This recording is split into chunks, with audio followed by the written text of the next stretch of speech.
कान्ताय कल्याणनिधये निधयेतिनाम् श्रीवेङ्कटनिवासाय श्रीनिवासाय मङ्गलम्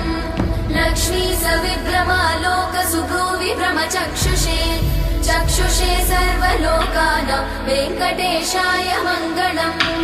श्रीवेङ्कटाद्रिशृङ्गाग्रमङ्गलाभरणाग्रये मङ्गलानां निवासाय श्रीनिवासाय मङ्गलम् सर्वावयव सौन्दर्य सम्पदा सर्वचेतसां सदा सम्मोहनायास्तु वेङ्कटेशाय मङ्गलम् नित्याय निरवध्याय सत्यानन्दचिदात्मने सर्वान्तरात्मने श्रीमद् वेङ्कटेशाय मङ्गलम् स्वतः सर्वविदे सर्वशक्तये सर्वशेषिणे सुलभाय सुशीलाय वेङ्कटे